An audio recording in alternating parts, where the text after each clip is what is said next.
Fala galera, sejam todos muito bem-vindos a mais um podcast maravilhoso, hein, minha rainha? Que você tá isso. maravilhosa, Hoje tá uma viu? Coisa, hein? Você tá maravilhosa e o podcast é todo maravilhoso hoje, porque a gente recebe ela, que é formada em dança, artes cênicas, nascida na periferia de São Paulo, em 1998, ficou nacionalmente conhecida. Eu vou falar que esse escritório parou hoje, porque marcou muito a minha adolescência, eu acho que de todo mundo, como a nova loira do Tchan, empreendedora, influenciadora e mãe da Brenda.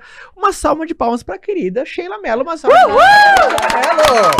Obrigada. Gostou, Sheila? Olha que legal. Gente, eu só penso assim em dançar, passar embaixo da cordinha, assim, as primas, Sheila Mello, Sheila Carvalho. Eu sei que as pessoas entregam tanto que dançaram pelo tamanho do ar, quando me veem. Quando o ar se estende demais. Eu falei, dançou muito. Sheila, mas assim, é impressionante. Hoje, a gente tava, toda segunda-feira aqui no Vente, no escritório, a gente faz uma reunião de segunda-feira de alinhamento da semana. Sabe, faz alinhamento da semana, eu coloco alguns acontecimentos, resultados do mês ou da semana passada. E hoje a gente falou, né, que a gente já tá gravando um podcast com você. E é impressionante como... assim, Fica eu vou contar eufórico. o que aconteceu. o El Chan, ele A galera chegou e falou assim... Aí o Caio, você segura o Tchan, hein? Não segurar, que na verdade seguraram o Tchan, sim. E é impressionante, a gente fala assim como grandes feitos. Óbvio, depois você foi transicionando a tua carreira, conhecendo a novas frentes, enfim. Mas como... Mas mesmo depois de 24 anos, eu me surpreendo. É exato, isso eu que eu me surpreendo e tiveram algumas passagens que eu tive esse marco, assim, essa concretude de onde meu trabalho chegou, porque nós viajamos o mundo inteiro, mas teve uma vez que eu tava em lua de mel na Grécia, tipo, a galera nem dança, assim, eu lá quietinha, uma das praias, lá tomando sol, daqui a pouco a galera do lado dançando, as coreografias que eu, junto com o Jacaré, com o Carvalho, Carla, que a gente coreografou com uma paixão, que isso que é o mais legal da minha história, que eu tenho mais tesão de falar, que eu consegui trabalhar com essa paixão, e tão longe, mesmo que as pessoas não associando a minha imagem, eu falei, meu Deus, olha o trabalho onde tá, e depois de tantos anos. E não tinha rede social naquela época, não dava pra ter noção como você tinha hoje. Mas hoje então, a gente tem, isso né? foi uma coisa muito boa, porque hoje é muito nichado. Por exemplo, a minha filha não assiste televisão, ela conheceu esses dias, porque era no comercial, ela falou, nossa, realmente, mãe, é chato, né? Você ter que esperar alguma coisa pra voltar a assistir o que você estava assistindo, porque ela não cresceu com comercial. Então, quem ia no Faustão e ia no Gugu, era conhecido pelo Brasil inteiro. Hoje é muito nichado. Então, nesse aspecto, foi muito melhor. É verdade, porque antigamente é como se fosse uma rede social só, duas, né? Três, né? Era um canal gigantesco. Então, que mobilizava. Então, as pessoas não tinham como hoje aprender ali no YouTube, dar pausa. Então, a galerinha com a fitinha, VHS, gravando, a gente passando lá para aprender as coreografias. E o que é fantástico, assim, é realmente o link emocional que eu tenho as pessoas, né? Quando as pessoas me veem. Esses dias eu escutei um dos depoimentos, dentre vários que eu escuto, que me emocionou bastante. Porque agora, parece que com essa distância que a gente vai tendo noção, até com a maturidade, vai tendo noção da proporção do que foi a minha história. Quando você tá ali no flow, não sabe, tinha 20 anos, estou sendo carregada.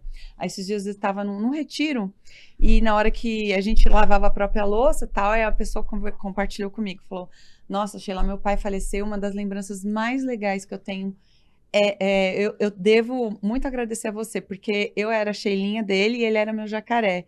Então, quando alguém fala que uma das melhores lembranças do pai fez parte ali do meu trabalho, isso daí eu falei, consegui assinar no mundo com uma coisa boa. É porque a arte em si, a dança tem essa capacidade de levar alegria para as pessoas, né? E o Tchan era essa proposta, e é muito legal, porque logo depois do El Tchan, eu fui pro teatro. Sim. E no teatro eu tinha até mais roupa do que ali o shortinho top. E assim, eu nunca tive problema no El Tchan com os namorados, por exemplo. Né? O pessoal tava lá no show, aí às vezes o namorado me olhava assim, dava tchauzinho pra mim, mandava beijo. Eu era cúmplice da namorada, falava, olha, me manda um beijo lá, e não tem problema.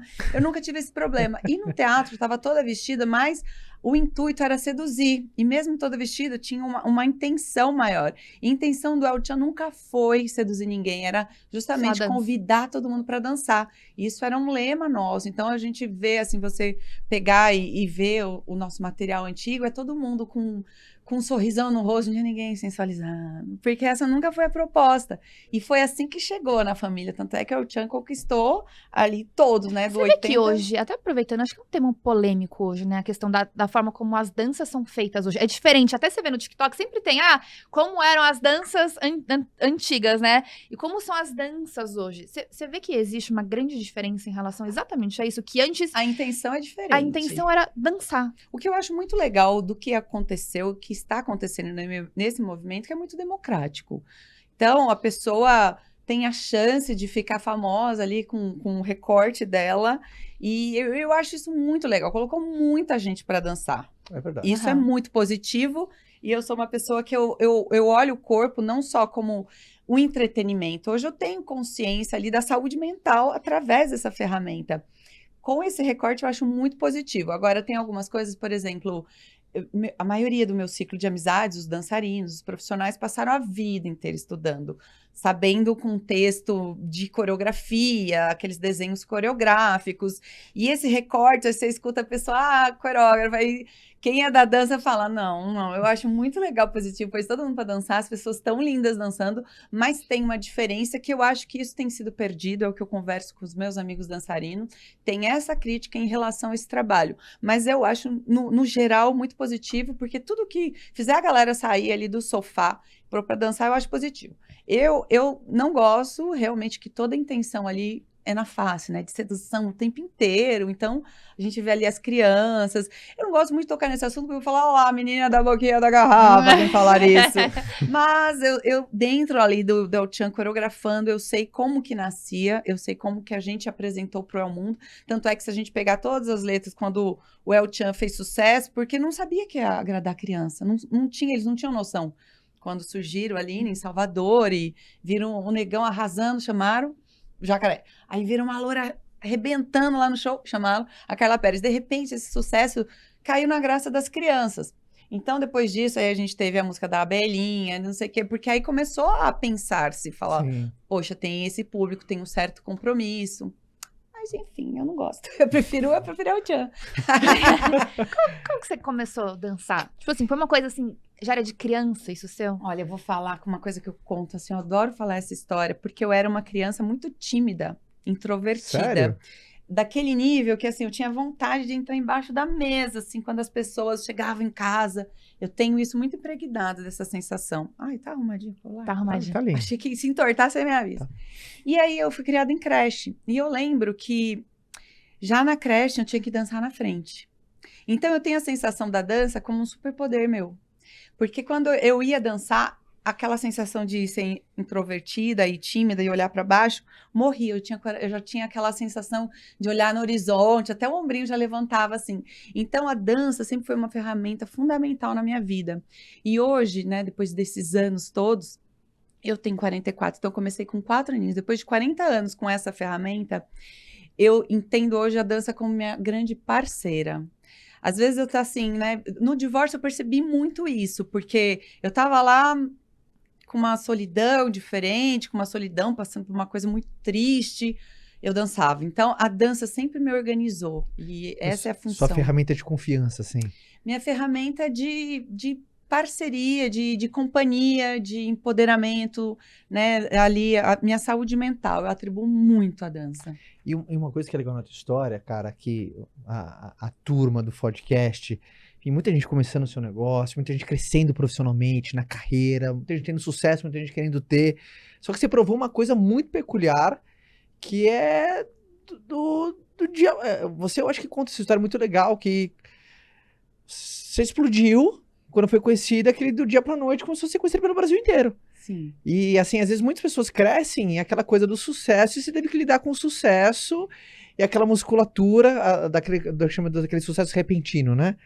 Aquela coisa do dia pra noite demorou anos, né? Você ali, me imagino quantos concursos de dança. O concurso, não mas foi? eu lembro Brasil que aquele concurso foi muito forte, né? Sim. Eu lembro assim, eu nunca quis ser famosa. Sim. Eu lembro que uma vez minha mãe inventou que queria que eu fosse modelo, atriz. Aí teve um teste que era até para uma novela chamada Brasileiros e Brasileiras, que passou no SBT.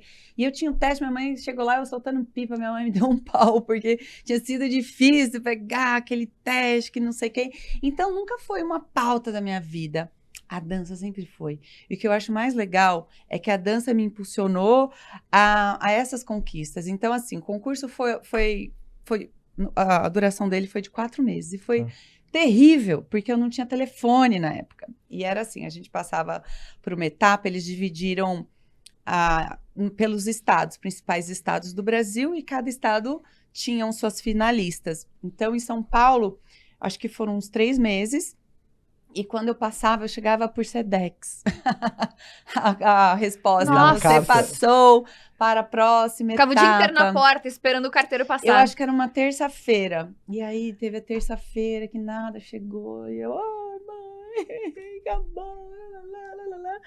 E acredita que entrou de greve, correio? E aí, na hora que chegou, assim, era aquele corre.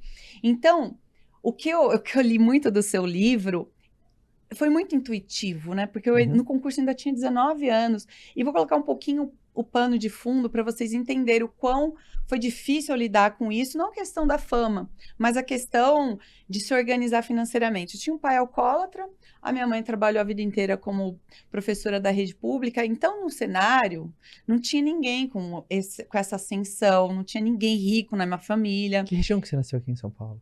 Hã? Você nasceu na capital? Sim, no bairro chamado Cidade Ademar, periferia. Tá. E aí, quando eu entrei no El Chan, eu lembro do primeiro salário, assim, comprei umas coisas bizarras, assim. Então, não tinha esse tino para lidar com isso, para olhar e já começar a fazer uma projeção para o futuro. Tinha uma instrução do que fazer, né? Se eu começar a ganhar dinheiro, você vai separar um pouco. Eu lembro que o contador chegou, olha, você precisa fazer isso, esse negócio de abrir empresa, não sei o quê. Aí tinha um tal de imposto. Eu falei, mas eu preciso pagar? Ele falou, não. Eu falei, então não pago, velho. Primeiro, é tão claro, aquilo que eu não paguei me gerou uma multa bizarra depois de anos. Eu falei assim, como alguém pega uma menina de 19, 20 anos... Não precisa pagar, não. E fala, não precisa pagar, não. Então, assim, tinha zero instrução. Dentro do El Chan também, não fui assessorada, assim, zero... porque eles cuidavam da banda, né? Não cuidavam, não tinha essa gestão das finanças pessoais, física, dos componentes da banda. Então a época que eu conheci que tinha mais uma ascensão financeira foi um ex-namorado. Inclusive, eu deixei tudo na conta dele. Assim, ele que tomava conta. E eu já namorando com outra pessoa, eu não não ligava para dinheiro. E aí, teve um dia que a gerente ligou e foi a melhor coisa que aconteceu. Falou assim, sei lá, isso foi logo assim, sei lá, 2 anos que eu entrei e falou, tá vermelho. Eu falei, vermelho? Eu tô trabalhando tanto. E aí que eu falei, não, eu preciso começar a olhar para isso. E foi muito bom, porque aí sim eu comecei a construir aquilo, tijolinho, tijolinho. Mesmo assim, o que você fala muito de ter aquelas pessoas para se inspirar, foi bem difícil. Essa construção tá agora. Porque é o que você falou, né? E até às vezes uma coisa muito... Porque não se ensina na escola isso, né? Ninguém... Exato. Dificilmente alguém, às vezes na família, dependendo das circunstâncias que você nasce, ninguém pega na tua mão e fala assim, filho, eu vou te mostrar como que funciona. Principalmente quando fala de finanças pessoais, de dinheiro é um tabu, falar de dinheiro é um tabu pra muita gente. Mas eu acho que também a pessoa nasce, né? Eu tava conversando com você antes de gravar. Eu sou leonina, já gosto de um palco. Aí meu ascendente é em peixes, minha lua em peixes. Como que vai olhar pra essas coisas chatas? Não dá, gente. Eu quero dançar, eu quero cantar, eu quero... E aí eu vejo a diferença da Brenda. A Brenda já tem um tino mais financeiro e... Ela tá com quantos anos? Ela tem 10 agora. Que legal. Eu falei gravando ou falei antes de gravar? Da idade você não tinha falado. Não, do que ela olhou e viu os brinquedos. Não, foi antes de gravar. Então posso contar de novo. Tem que contar. Aí teve uma vez que a Brenda ficou olhando, assim, os brinquedos dela. E aí você vê nascendo um pensamento, né? Você fica olhando pra criança, mas sua filha... Eu achei engraçado aquele olhar. Ela, mãe, eu posso vender todos esses brinquedos e transformar em dinheiro? Isso ela tinha uns 5 anos, então ela já olha para esse lugar. Teve uma vez que eu tenho alguns imóveis, eu tava falando com o corretor, tava vendendo, e aí ela ouviu a gente falando de valor, ela ouviu a gente falando da metragem de um imóvel, Aí ela chegou em casa falando, mãe, se aquele apartamento tem aquele tamanho e vale aquilo, esse apartamento... E ela começou já a elaborar, conjecturar as contas dela. E eu acho muito positivo, porque ela já olha de um lugar que já causa curiosidade nela. Sim. Eu não sei se é porque também a situação que ela vê, o pai, a mãe, já é diferente do que é a realidade de que eu crescia. Sim. Ou se é uma coisa nata. Você já brincava de fazer dinheiro? Cara, eu já brincava. O Caio, mas... o apelido dele é Tio Patinhas. Sabe? Sei. Tio Patinhas. Então, É esse. eu era aquele cara, sempre fui muito poupador, sempre gostei de vender, assim, o cara Escorpião no comercial. bolso. Mas Você é que signo? eu É sou leão também. leão. Leão? É, sou leão. Mas hoje Deve ter um aquário de ascendente. Eu tenho aquário em ascendente, sou leão com aquário. Você- Ele é touro. E vocês dois de leão no mesmo lar de amor. você viu que algum tem que Amor, ceder, tem né? mais Por uma isso em que vocês estão casa. aqui os dois. Tem mais outro leão. Tem, que nem minha casa. Minha casa é um outro de leonino. minha filha. Ó, leão, Vou te irmão, falar. sobrinha, tudo leão. Melhor também. signo, né? Vamos falar real. A gente Desculpa, gosta, a gente né? não queria falar isso pra vocês, Leonino mas... que não fala isso Leonino daí, que não fala que o leão é o melhor signo, ele Alguma não é raiz. coisa Alguma tem coisa que- tá errada. Não, alguma pauta tem que enfiar o leão, né? Então, aqui Leonino gosta confortavelmente falando com os dois leoninos. E um aprendizado pra caramba, cara, que principalmente pessoas públicas, que tem que ensinar muito, cara, pra empreendedores, pessoas que estão nas suas carreiras. Você é obrigado, por sobrevivência, saber lidar com quando eu falo opinião dos outros, crítica, julgamento. Senão Sim. você não sobrevive um dia. E quantas pessoas que às vezes estão aí morrendo de vergonha de começar um negócio novo, mas o que o outro vai achar? E se não gostarem do meu produto? E se não gostarem do meu serviço? E se ele falar que não? E se ele falar que tô isso? Então, quantas pessoas que travam por medo da opinião alheia? E alguém, principalmente uma figura pública, é meio que você já tem que saber que isso vem no pacote. Já é calejado, Mas né? eu Não acho- falar a eu palavra acho- certa, Já já é é pale- calejada. Mas como que foi pra você? Porque é uma coisa dentro da água, outra coisa fora da água, né? Teve uma mudança de chave. Eu lembro que eu fui num programa, acho que foi no Raul Gil, ou no Faustão, algum desses dois, e eles quiseram fazer uma homenagem. E a pauta foi bastante colocar ali a história do meu pai. E aí eu comecei a chorar. Não, mas a torneirinha abriu. Aí foi pro Peixes. E, ok, terminou o programa. Eu ainda era muito inocente. Aí eu lembro que saíram vários programas, várias matérias, de uma maneira pejorativa, como se eu fosse vítima, como se eu fosse... Aí eu olhei aquilo e falei, preciso aprender a jogar o jogo. E aí eu mudei. Foi muito bom ter acontecido essas coisas ali no começo, porque, assim, nunca soube lidar muito com dinheiro, mas uma coisa que eu sempre tive de qualidade minha é tomar boas decisões. Boa. E eu lembro que, olhando a cena, isso foi um divisor de águas. Eu falei assim, então estão me ridicularizando, eu preciso ficar esperta nisso. Fui fazendo meu joguinho de xadrez. E uma dessas coisas foi, agora eu vou ter que diminuir a emoção, justamente para não acontecer isso, eu não ser palhaço de palco de ninguém. E eu comecei a me encouraçar, uma linguagem aqui um pouquinho de terapeuta, encouraçar e proteger um pouquinho a Sheila ali, o meu self, outra linguagem, porque eu vi que ia ser um jogo meio cruel se eu fosse muito com o coração aberto. Então, quando veio rede social, que às vezes a galera, sei lá, alguém escreve lá pra mim, nossa, você não acha que tá na hora de parar, que você tá velha pra isso? Quase é cosquinha. Eu falei, é sério que você acha que vai ser meu hater falando isso? E eu tenho um pouquinho de dó da galera que nasce agora, que nasce... Porque eu tinha o meu ego lá estruturado e a coisa aconteceu através de um trabalho ali, a Sheila da dança, que ficou conhecida, teve uma construção. A galera que do nada surge, como você havia dito, eu não entendo a minha história, que foi do nada, porque... Ali, como dançarina, eu comecei com 4 anos. O Tchan, olha que velha que eu tava com 19. Mas tinha uma construção interna. Total, hoje a galera ganha uma projeção, ganhei projeção. O que eu vou fazer com isso? Fica meio que perdido. E aí eu acho muito mais vulnerável. E não teve esse tempo de calejar, né? E o meu haterzinho dava mais trabalho. Então, a pessoa mandar um hater, imagina, escrever, pegar o CEP...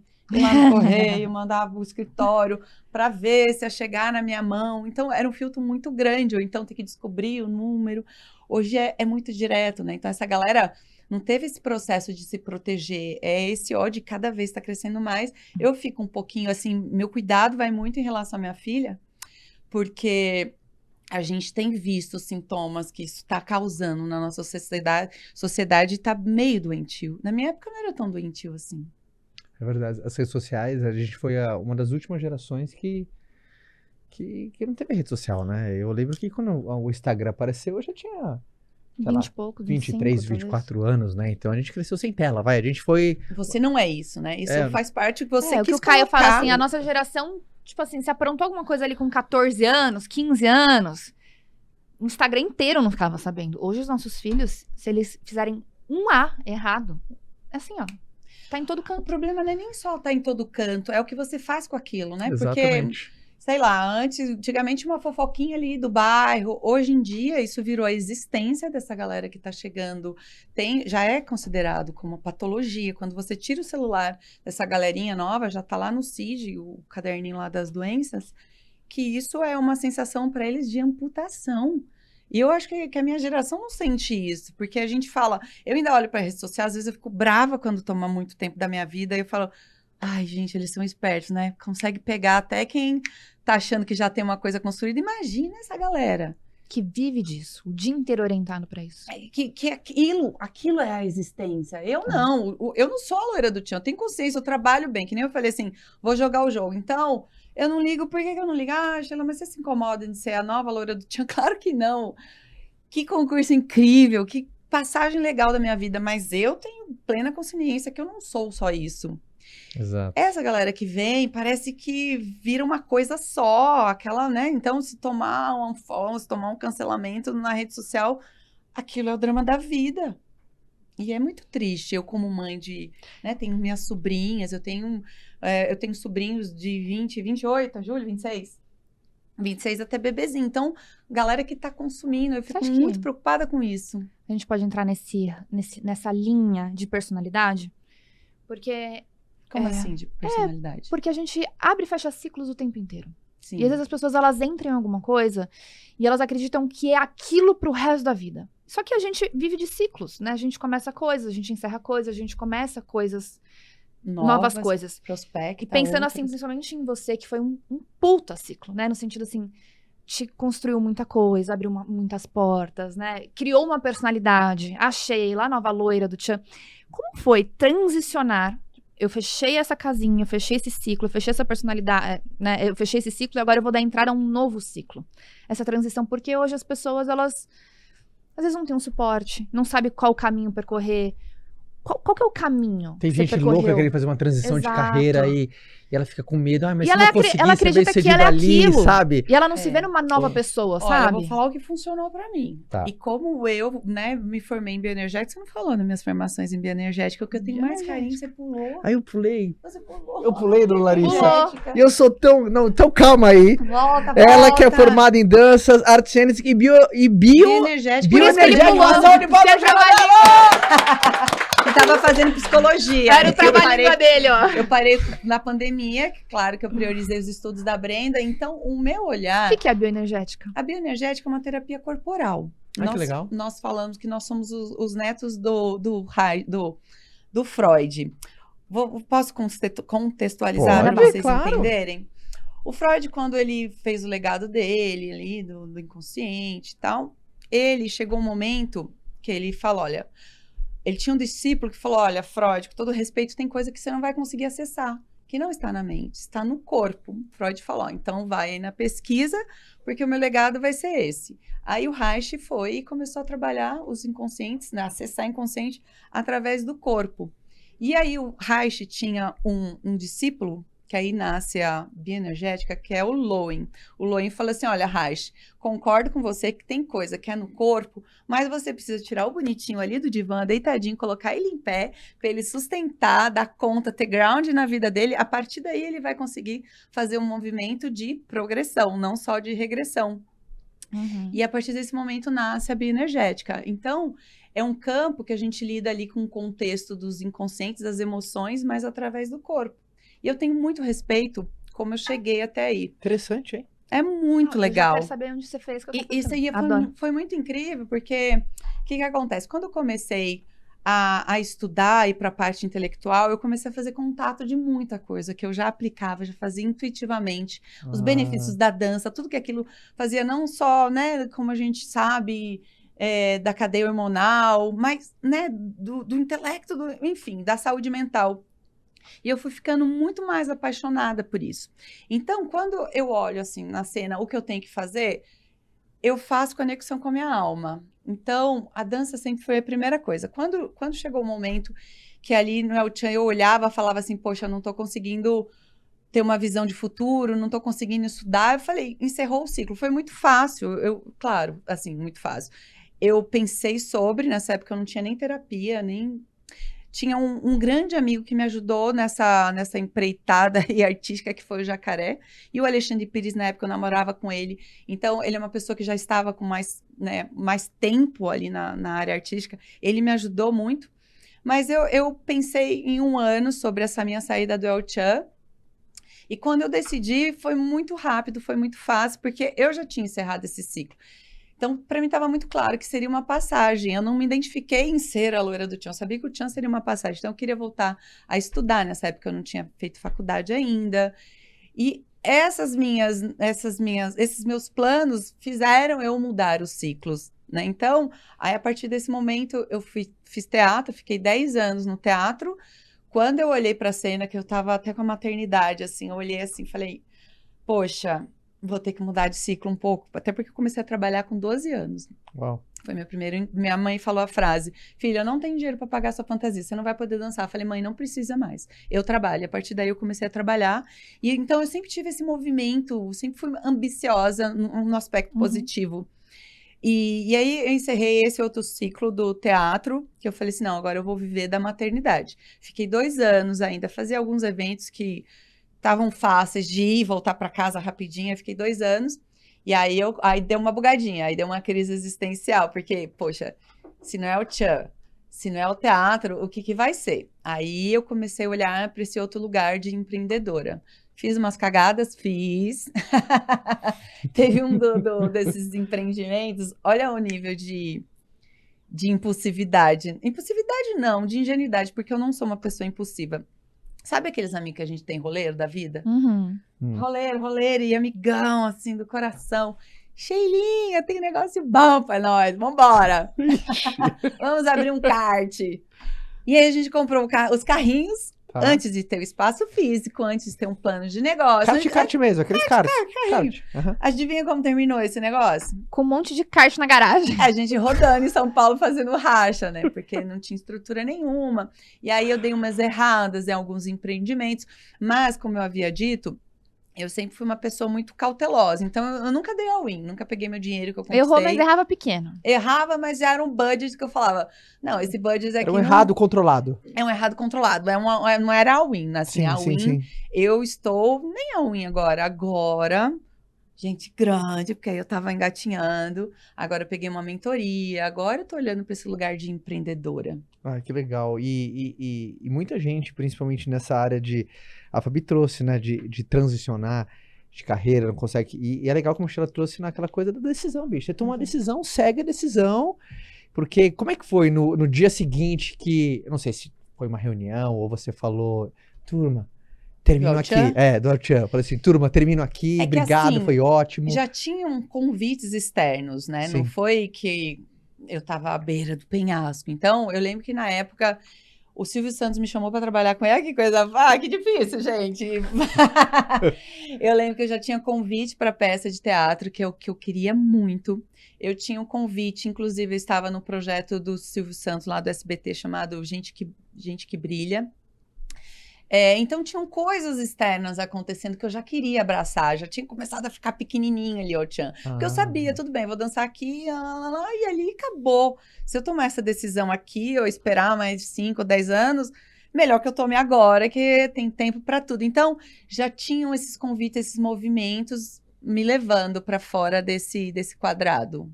Foi fácil por isso. Qual foi o momento desafiador na sua carreira que você aprendeu pra caramba, assim? Porque eu acredito piamente que qualquer desafio que eu achei na carreira aqui, por mais que às vezes dói, mas porra, faz a gente crescer.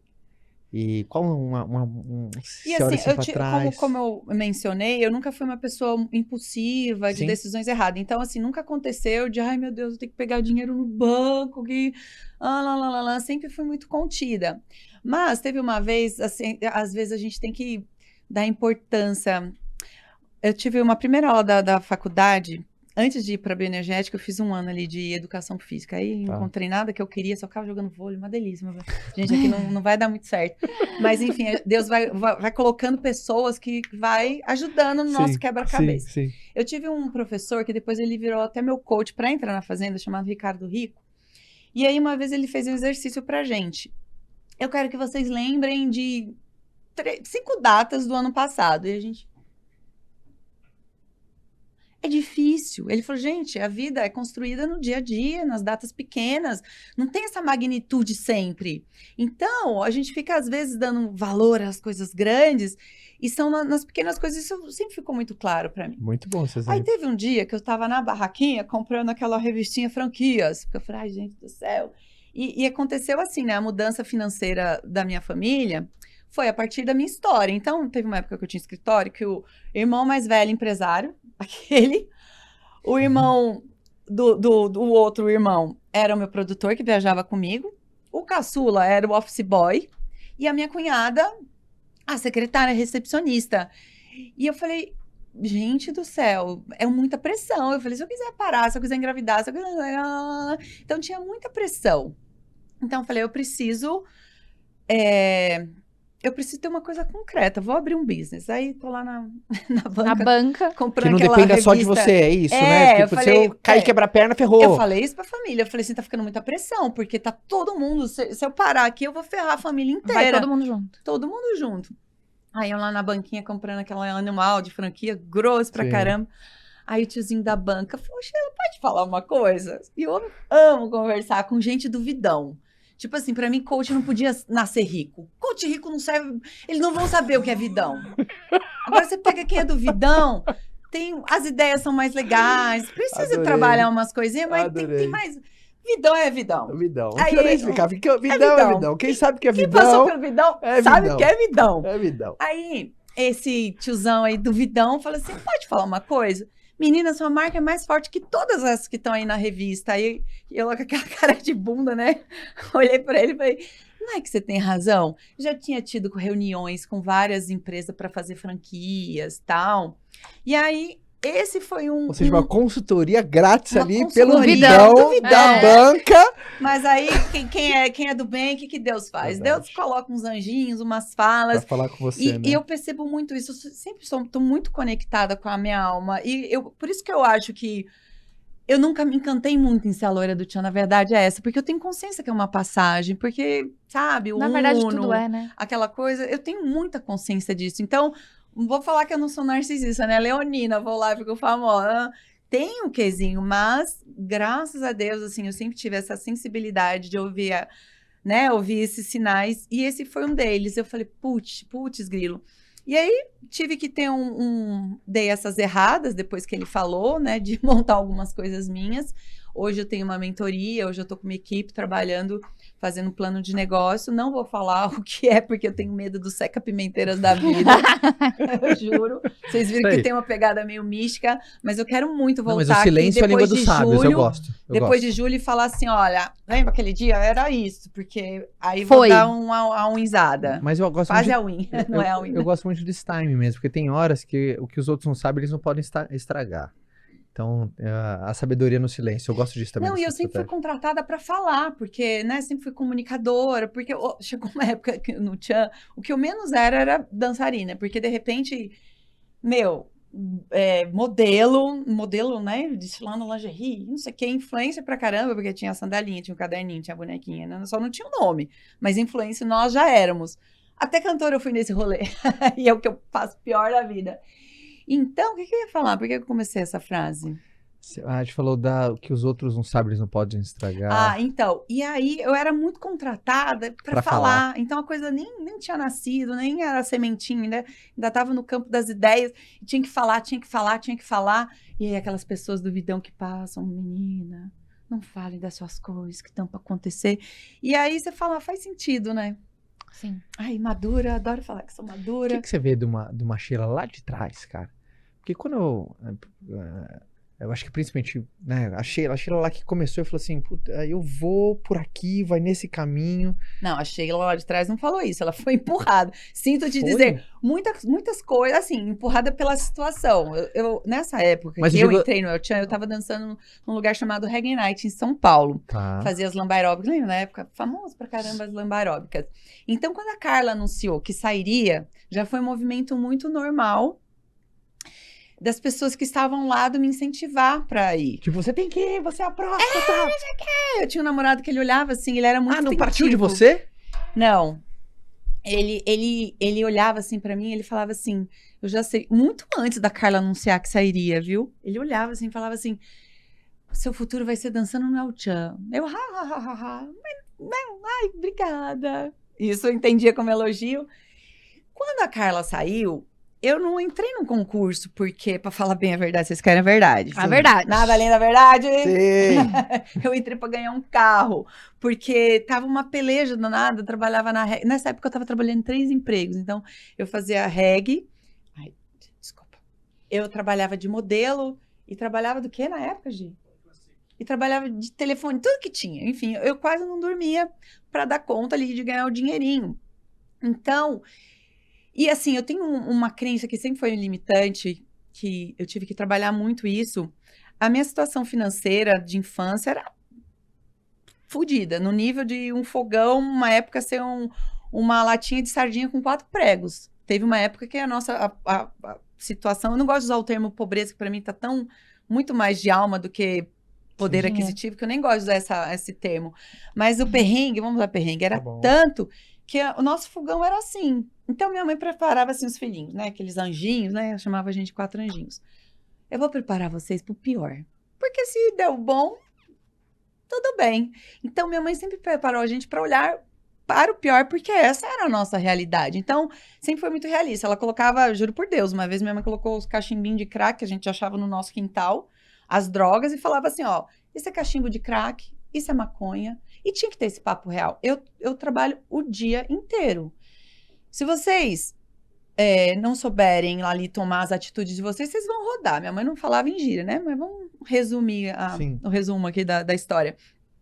Então, essa coisa de falar assim de tomada de decisão, minha mãe sempre fez a gente olhar para isso. Preto no branco. Preto no branco. Então, quando eu vi ali a cena do concurso do Tchan, eu falei, bom, gente, não é possível que nenhum carrinho ganhe. As 16 meninas, as finalistas, 16 ganhariam um carrinho. Então, eu entrei num concurso... Eram quantas? Começou com 3.500. Tá. Eu falava assim, não é possível que eu não fique entre as 16. Então, eu fui com foco para ganhar o carro. Isso para mim já ia ser muito. De repente, eu levei o Tchan, levei o concurso. Então, imagina, quando eu me deparei com tudo aquilo, não vou falar para você, eu sabia o que fazer, eu posso escrever um livro hoje, porque eu fiz isso, que dá igual sucesso. Foi muito intuitivo, foi totalmente diferente do que eu vejo nos livros. E aí, o que foi muito legal quando eu comecei a estudar, eu falava assim, nossa, eu comecei a colocar tudo isso e colocava intuitivamente. Então, por isso que eu falo assim, que a minha relação do meu sucesso está muito ligado ao que eu faço como verdade, com a alma. Então, assim, já imagina o quanto de proposta já teve, até financeira, para ser empreendedora. Teve uma que a pessoa apresentou lá um plano de negócio, era muito rentável, era para mexer com farmácia. Eu falava, gente, eu não quero que as pessoas fiquem doentes, eu não quero ser desse ramo, eu não quero ser empresária desse ramo, porque eu quero fomentar a saúde, eu quero fomentar um caminho para as pessoas não precisarem tomar remédio. Então, podia ter grana já, podia estar a gente viu que tudo que fechou na pandemia abriu como farmácia. Mas eu falei, não vou estar ali conversando com minha alma, porque eu não quero fomentar. Você perdeu alguma coisa que você acredita. Eu não acredito nisso. Então, assim, quando eu fui fazer minhas formações, hoje também fiz dança circular como formação. Então, tem dança com as emoções, dança com chakras, dança com tudo. Então, quando eu falo assim, tem o olhar hoje, Sheila empreendedora, que eu tenho a mentoria, tem meus assessores, a gente está trabalhando, né, ali 1 ano para fazer esse business, e tem o que é missão de vida. A missão de vida, eu quero continuar trabalhando com o corpo, porque assim como, né, as pessoas me receberam dessa maneira alegre, isso eu sei que eu tenho um comprometimento com isso. Não comprometimento, mas eu olho para minha história e falo, não é possível que vai ficar só na Gozolândia. Ai, Tchan, eu sei que eu posso usar isso como uma coisa legal para as pessoas. Então, por isso eu fui me formar. Me formei em bioenergética, estava na psicologia, fiz a formação em dança circular, porque eu quero pegar tudo que Deus me deu e quero deixar a marca como um caminho da saúde. Então, não é difícil eu mudar os ciclos, porque, sabe... Tá incongruência. A gente vai dilatando. Vocês já viram que aqueles estudos... Quem é que estuda planta? Como é? Quem que estuda planta é quem? O botânico, o biólogo. O botânico. Uma vez eu vi uma coisa ali, um livro da sabedoria da natureza. E assim, eu faço muita conexão com a natureza também. A árvore, quando você corta ela na horizontal, ela tem aqueles círculos, né? Uhum. Cada círculo daquele é referente a uma fase dela. Eu não sei se é igual a nossa fase, tipo, Mostra quantos anos ela tem. Então, eu não sei qual relação que tem com essas fases que a gente conhece, mas o ciclo dela é relacionado com a fase dela.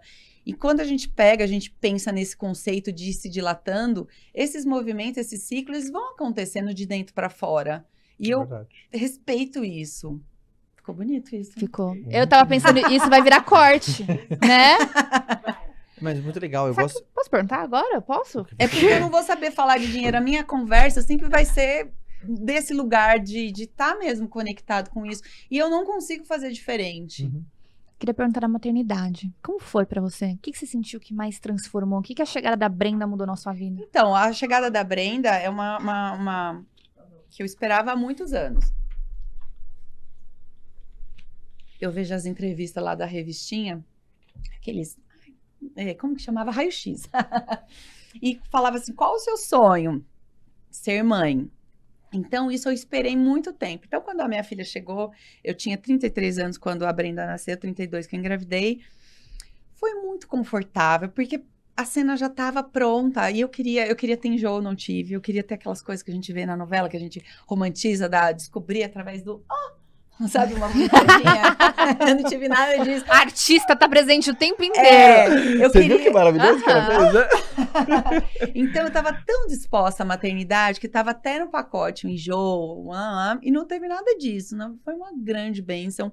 Teve um dia, assim, porque sabe a prova real da matemática que a gente aprende lá? Uhum. Para mim, maternidade é quase prova real.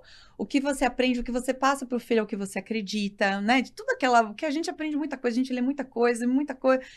A gente só passa pro filho o que faz sentido. Eu falo que é a prova real. Então, perdi de novo o foco. Da Brenda, como é que foi a chegada dela? A chegada dela, que você já estava preparada, tudo pronta. Tava preparada. Já estava estruturada, já? Mas por que eu falei da prova real? Tá vendo? Eu quero filosofar e me perco nos pensamentos da minha filha. Você só passa para ela aquilo que você acredita, que faz sentido. Mas então, é o pensamento que me levou, isso daí já é um sintoma desse outro pensamento, menino. Vamos fazendo exercício voltando. Da maternidade, mas enfim, sem ser aquele pensamento. O que eu posso dizer? Então, quando a Brenda veio, eu já estava muito no pacotinho pronta. Eu queria isso, então eu fiquei 2 anos vivendo... lembrei! Ai, que legal. Quando as pessoas falavam que maternidade realizava a gente... Eu não é que eu não acreditava, mas assim, a gente não tem consciência do quanto. Uhum. Aí até que chegou um momento, teve um dia que eu tava sentada no meu apartamento e minha filha dançando pra mim.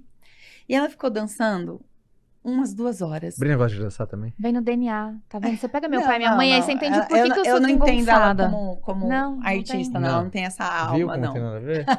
Isso significa uma pausa. Mas peraí, deixa eu ir Então vai. naquele Eu pensamento, senão eu vou fugir de novo. Muito Segura aí. Segura. Segurei.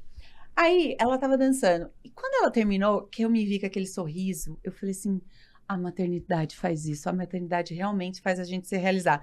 Então, quando eu me vi sendo realizada, vendo minha filha dançando com 2, 3 aninhos, 1h30, com aquele puta tesão de ver minha filha, eu falei, ainda mais porque eu tô usando esse exemplo, porque tá relacionado à dança, e minha construção toda vai nesse lugar. Eu não estar ali fazendo uma coisa, né, ativa, estava passiva, vendo minha filha dançar e realizada 100%, eu falei, puta, isso é maternidade. Tava observando, né, terceira pessoa. Pode, sabe que eu tive essa sensação fazer. faz umas 3 semanas, quando a gente chegou em casa. A gente tinha colocado as crianças na Mas cama. qual que tem o seu mais velho tem quanto? A mais velha tem 7 para 8. E ela tava com um do meio, que é o Theo, que fez 6 agora, e ela deitou na cama com ele, começou a ler um livro em inglês pra ele, e ela começou a ler, porque só ela sabe ler. E eu falei assim, é nessas horas que você vê, estão acertando, sabe? Você olha aquela e fala, cara, e você se viu preenchida por dentro, isso, né? Então, quando eu senti esse preenchimento, teve um outro momento, eu sou muito ligada à família. E é onde que... Tem uma imagem, assim, eu adoro metáfora, né? Como eu falei lá, pisciana, pra tudo quanto é canto. Ainda bem que eu tenho meu leão para segurar. Eu adoro essas imagens. Até minhas formações, todas as pessoas usam essa linguagem. Então, acabou ficando no meu código ali.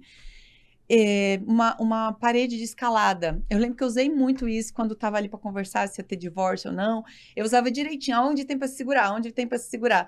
E quando, né, as coisas fazem sentido é quando você vê muito lugar para se segurar.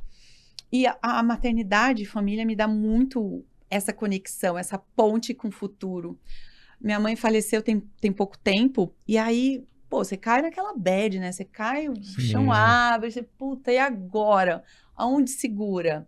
Aí você olha para aquela bichinha lá dormindo do seu lado, você fala, não importa como você esteja, arranja força de onde tiver, arranja lá os seus tijolinhos da escalada e vai escalar. Então, a maternidade para mim é essa conexão, assim, de tudo que fez sentido para onde tudo tem que ir, que vai ter que fazer sentido. Você acha que foi isso que fez você? Porque ficou algumas coisas ficaram nítidas para mim na tua história. Eu acredito que ninguém segura alguém que quer mudar de vida. Essa pessoa só precisa encontrar um instrumento, um veículo, uma porta. Sim. E no teu caso, eu vou ver, cara, Caião, eu nem sabia qual que ia ser a porta. Mas na hora que eu vi uma porta aqui, eu falei, porra, vai nessa. Então, mas você sempre foi, assim, sabe,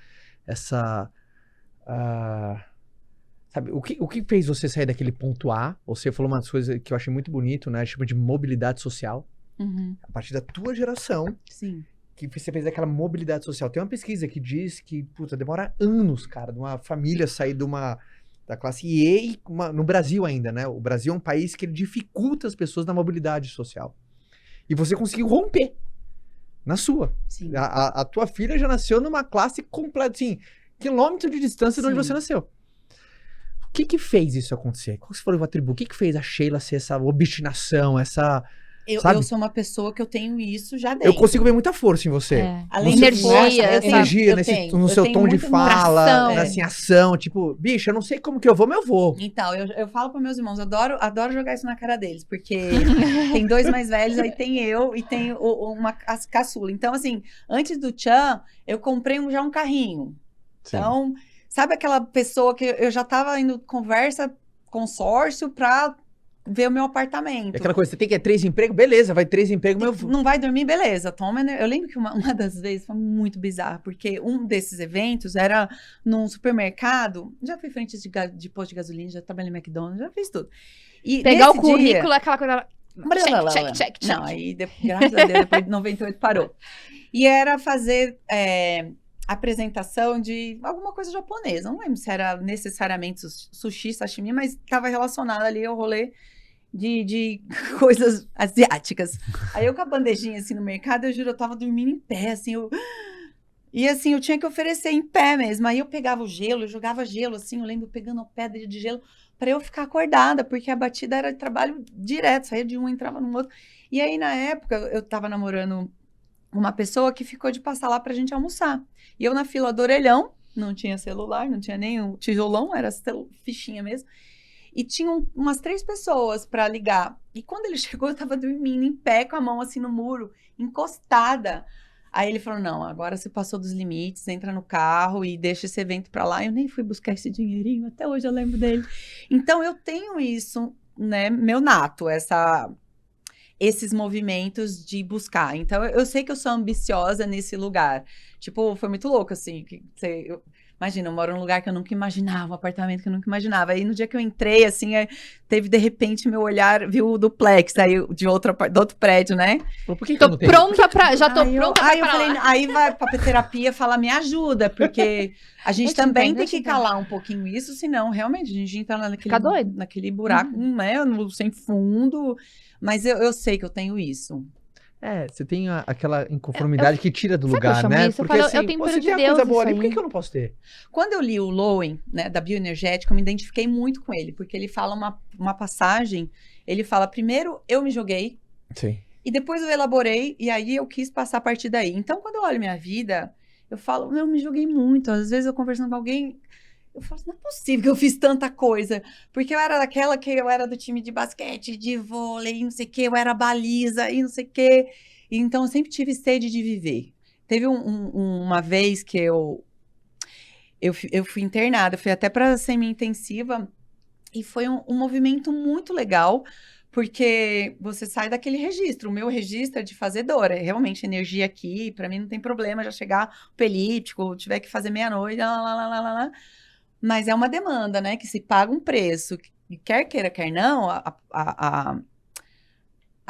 o tempo tá aí, tem 44 anos, tudo você tem que olhar assim, ser coerente com a sua história. Aí eu lá não internada, 10 dias lá. Sem fazer nada. No ar, você ficava assim, ai meu Deus.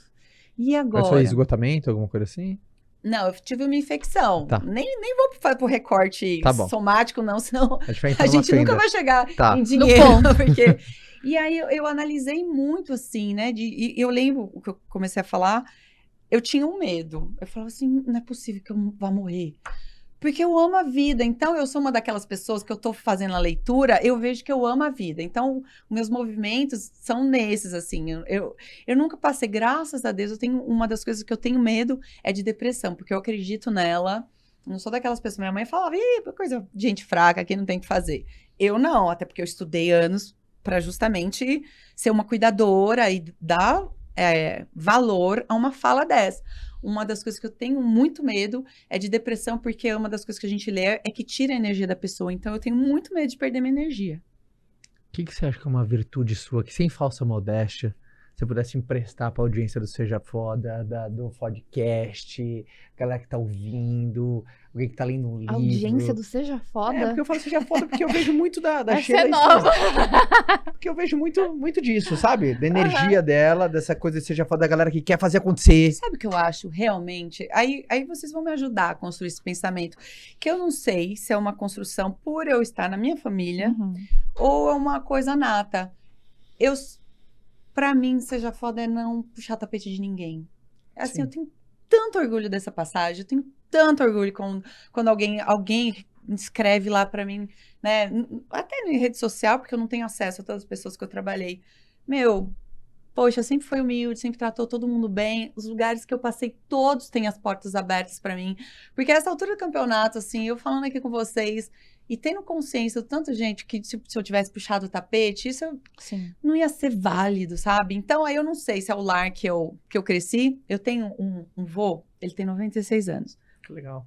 Dentro do livro Seja Foda, pegar umas pessoas para inspirar, eu não tenho inspiração de gente famosa nenhuma, porque eu tenho esses heróis dentro de casa. E um deles é meu vô. Que legal. E meu vô tem 96 anos. Então, eu cresci naquela família. Primeiro eu vou contar o que ele me falou para chegar até aí. Aí teve um dia que a minha avó já faleceu, tem 15 anos. E aí eu também achei que o meu vô ia logo depois, aquelas histórias. Sim. E meu vô com aquela vontade de viver. Falava assim, filhinha, se eu não fui... Shazad, ele me chama de Shazad, adora me chamar de quê? Shazad, que é meu sobrenome. Shazad, se eu não fui ainda é porque eu tenho coisas para fazer. Aí, nesse compartilhamento, ele falou, eu sonho todo dia com Celicinha, que era o nome da minha avó. E eu falei, vô, mas você sonha que fase com a avó, né? É quando vocês eram novos, ao se conhecer, você sonha... Aí ele falou assim, eu sonho com ela quando eu ainda era pobre. Eu comparando a vida financeira do meu vô, para mim, ele é pobre, por isso que eu odeio usar essa palavra. Não tem recurso, né? Tipo, mas o que é o ser rico para ele? Ele construiu a casa dele tijolo por tijolo. Então, quando eu vi meu avô falando isso, e sendo verdade, não é? Essas pessoas, e sendo preenchido, porque eu acho que agora o que a gente mais tem que se inspirar são pessoas que não são vazias, porque conta bancária tem, não sei o que, e tá. E na vida tá fazendo o quê? Pra ela, tá fazendo só buraco. Então, quando você vê uma pessoa tão preenchida que nem meu avô, o meu herói, que fala assim, quando eu era pobre, e o legado dele é a casa própria, eu falo, putz, grilo. Então, eu tenho essas inspirações. Que legal, né? É legal quando... E aí é o que eu falo, eu não sei se é porque eu nasci nessa família, de ter esses exemplos, ou se isso é meu, entendeu? Mas o que eu falaria, e o que eu ensino pra Brenda, é justamente assim, filha, a gente tem tudo dentro da gente. A gente tem o escrotinho e tem a pessoa legal. Ninguém é só luz, ninguém é só sombra. Todo mundo tem. E a gente tem o livre-arbítrio. Todo dia a gente vai ter que ter escolhas. Perfeito. Ou você vai colocar o escrotinho para falar. Essas são as palavras que eu uso para Brenda, tá? Ou você vai deixar a pessoa legal falar. Qual que você vai escolher? Então, deixar a pessoa legal pra falar, né? O mundo já tá tão cruel, cheio, sabe? Exato. Sei lá, se pra mim, né? Todo mundo sempre perguntou a vida inteira, nesses 24 anos de fama, o que é sucesso? Não sei o quê. Gente, eu odiava essa pergunta, porque, eu não gosto também. Puta que pariu. É tão difícil conceituar. E assim, é uma coisa muito pessoal também, eu acho. E assim, por eu me jogar muito, imagina, eu trabalhava o dia inteiro, eu tinha ter tempo pra pensar o que é sucesso de verdade lá no âmago. A gente faz contato com isso quando tá em terapia ou algum movimento de introjeção. Eu tinha que dar conta fora, então tinha que estar malhado, tinha que estar aí, tinha que dar conta do Gugu, do Silvio, não sei o quê, blá, blá, blá, blá. Não tinha esse movimento de introjeção, de realmente questionar, e também tem a coisa da idade que faz você entender. Mas, enfim, eu respondia que sucesso era isso. Aí teve um dia que eu ouvi uma pessoa falando isso, eu falei, nossa, faz sentido. Se um dia a sua existência for pertinente, fizer alguém feliz, isso é um sucesso. Aí eu, a partir desse conceito, eu falei assim, minha vida é um sucesso, porque eu faço muita gente feliz. Você viu a hora que você chegou aqui? Todo mundo, isso é sucesso pra mim, sabe? Eu quero ter curvas, né, que nem minha curva financeira, eu quero ter uma projeção diferente do que eu tenho hoje, né? Eu olho muito assim, quando você começa a aprender as coisas que fazem sentido, os gráficos. Então, como que era o meu gráfico pessoal? Aí eu falo, puta, teve uma ascendência, né? Uhum. E aí eu fico olhando os meus gráficos e isso começa a fazer sentido. Então, o que eu falaria para as pessoas não serem escrotas e não puxar o tapete de ninguém, porque tem tanto campo para todo mundo brilhar. Parece aquelas coisas clichê, mas faz sentido. Geralmente o que é clichê porque é real, porque né? É verdade, não adianta a gente querer criar a roda. A gente não vai criar a roda mais. Vamos usar o que também, que já está aí da humanidade. É uma crítica que eu tenho, até quando rola aquelas brigas de gerações na minha casa, um pouquinho dos velhos, que eu tô no time dos velhos.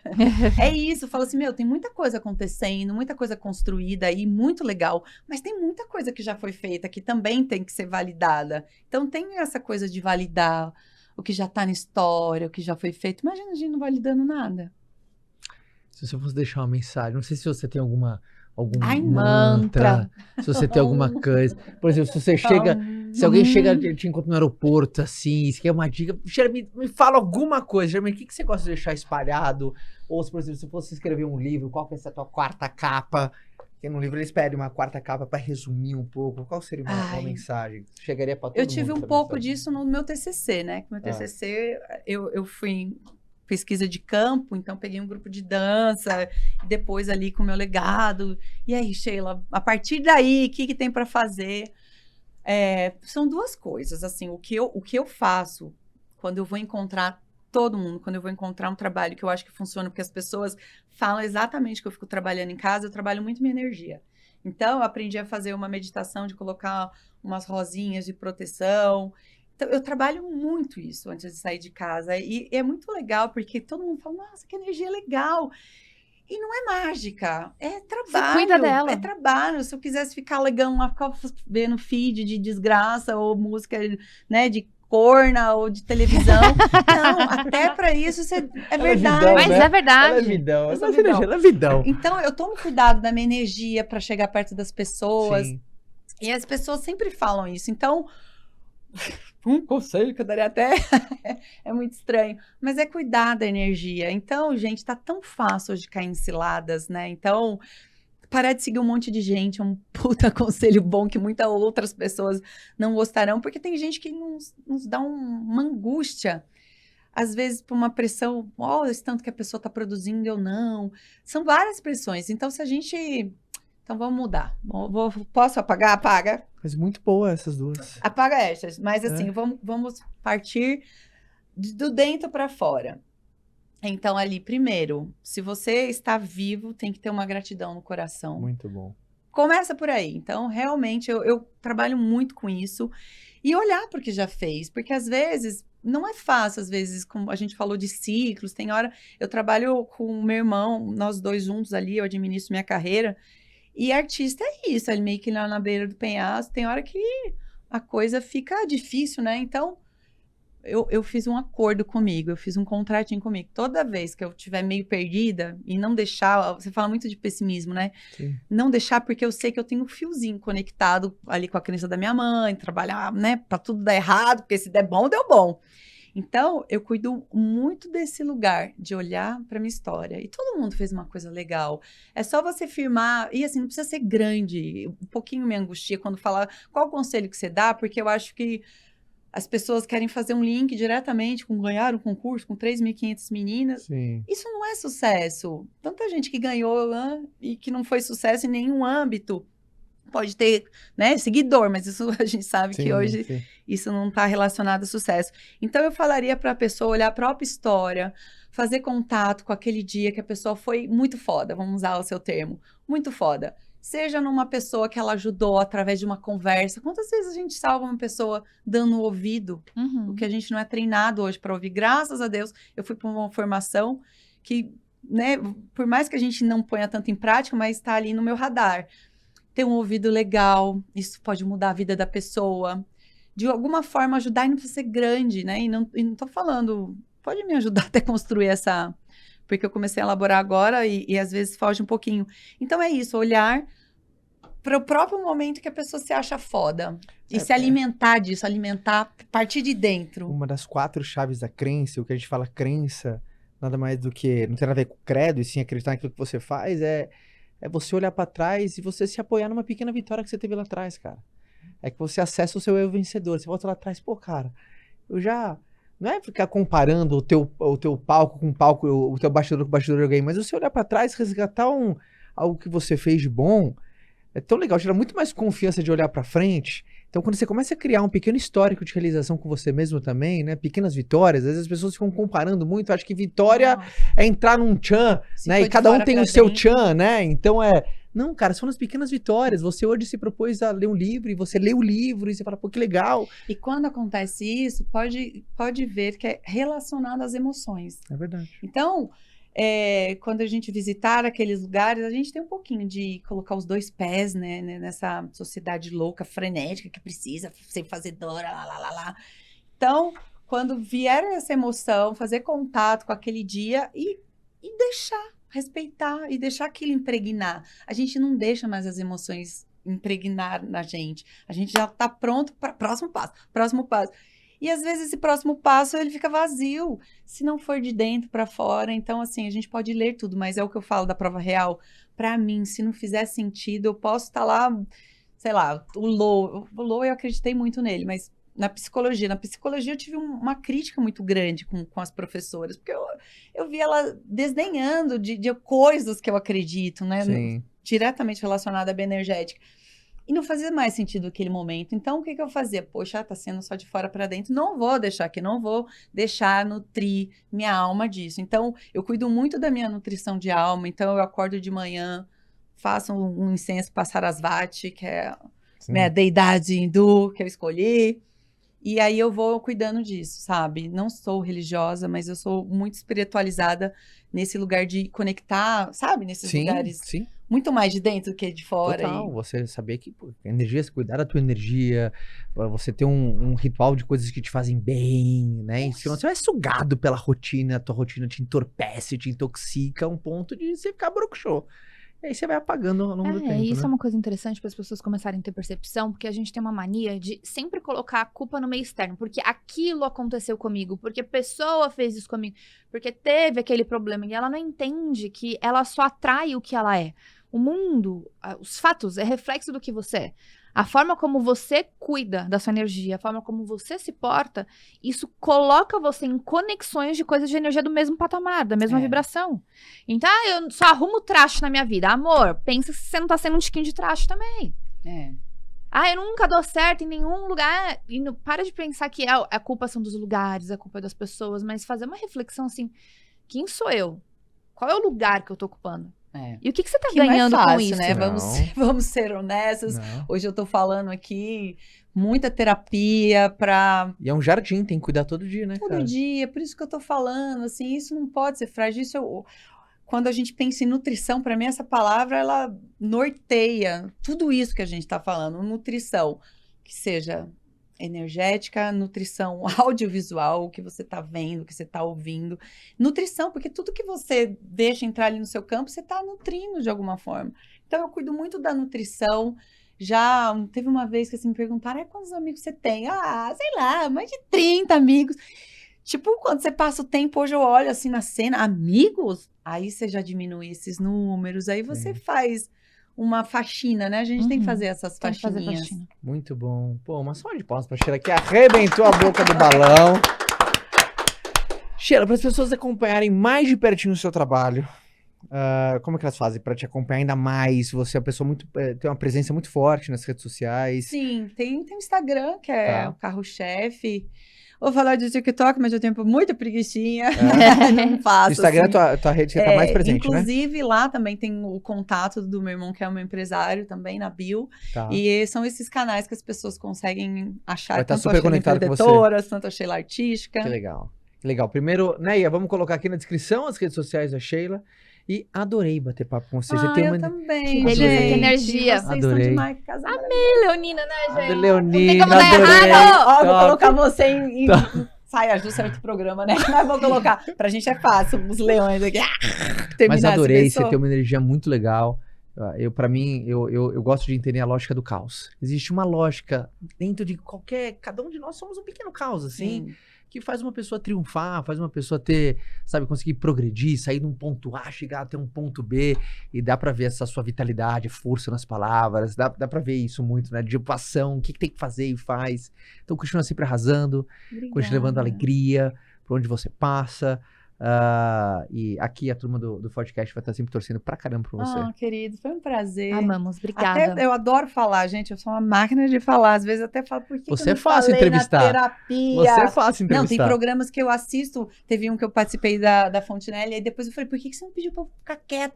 Porque tinham 3 entrevistados, eles começavam a falar, mas eu já ficava, aí depois eu assisti, eu falei, gente, eu tô precisando de terapia. Inclusive, não estou fazendo, então já foi uma sessão de terapia, já gastei um pouquinho. E é muito legal conversar, ainda mais quando alguém vai fazendo esse approach, para cada vez mais a gente ter propriedade da história. Trocar, eu dividir, amo compartilhar, né? porque eu tenho certeza que parece feio, parece ficar vangloriando, mas é uma história de sucesso nesse sentido, assim. Se fosse olhar para minha história, poderia cair dentro de algumas estatísticas, né? Pai divorciado, pai alcoólatra na periferia. Eu consegui mudar todas essas estatísticas. Fico muito orgulhosa na minha família ser quem conseguiu pegar outro percurso ali. Então, muito obrigada por me darem a palavra. Senhores, pra queridíssima Sheila. Obrigado. Agora a gente dança em cima da mesa, é isso? Agora eu vou ter que ter uma coisa. Essa era a pergunta que eu queria fazer, né?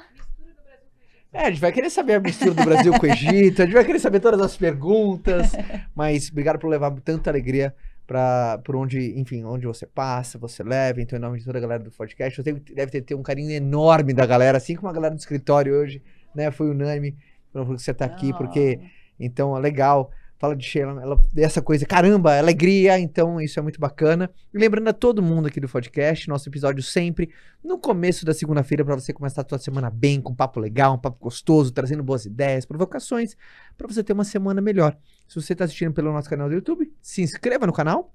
E se você está ouvindo pelas plataformas de streaming, compartilhe esse episódio no teu grupo de família, de galera, do trabalho, porque você vai mandar um papo muito legal para todo mundo. Sheilinha, te vejo no próximo papo, volte mais, tá? Ela volta em julho pra contar as novidades. Agosto. Agosto. Agosto. E aí? Aconteceu isso. E, amor, recado final? Estou esquecendo alguma coisa? Nenhum recado. Então, uma ótima semana pra todo mundo. Fica com Deus e tchau.